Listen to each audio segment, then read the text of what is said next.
La croûte terrestre est constituée d'une épaisseur de roche de plusieurs kilomètres.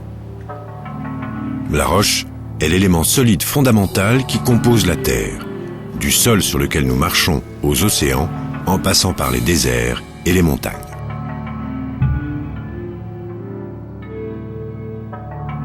Le terme de roche englobe également les minéraux.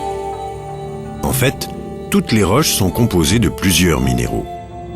Les géologues définissent les minéraux comme des solides naturels présentant une composition chimique précise et une structure atomique ordonnée.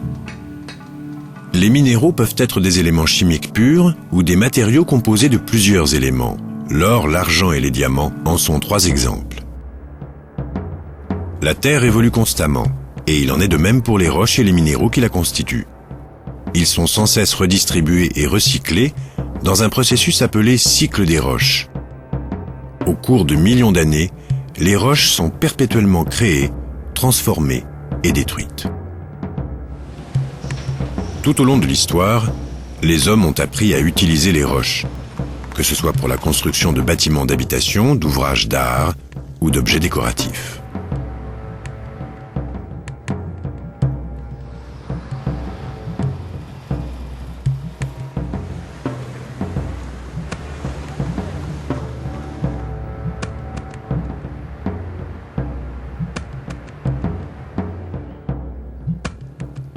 Comme toute chose inerte à la surface de la Terre, les roches sont soumises aux différents agents de l'érosion comme le vent et les eaux de ruissellement.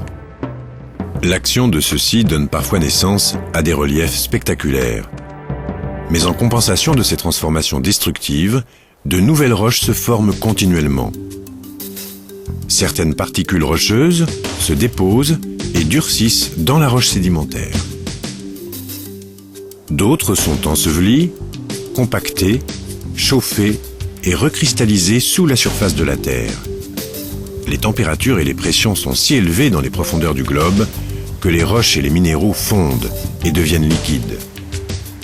Avec le temps, ces roches en fusion sont finalement poussées à la surface où elles refroidissent, créant de nouvelles roches. Ce processus se déroule parfois rapidement au cours d'événements violents comme les éruptions volcaniques ou les tremblements de terre. Mais généralement, cela prend des millions d'années. Ainsi, la Terre possède une très grande variété de roches qui diffèrent selon les minéraux qu'elle renferme. Elles varient en couleur, texture, perméabilité et ainsi de suite.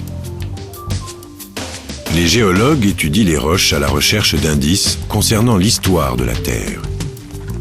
Les carottes, prélevées au plus profond de la croûte terrestre, contiennent des informations sur les environnements passés et sur les événements qui les ont créés.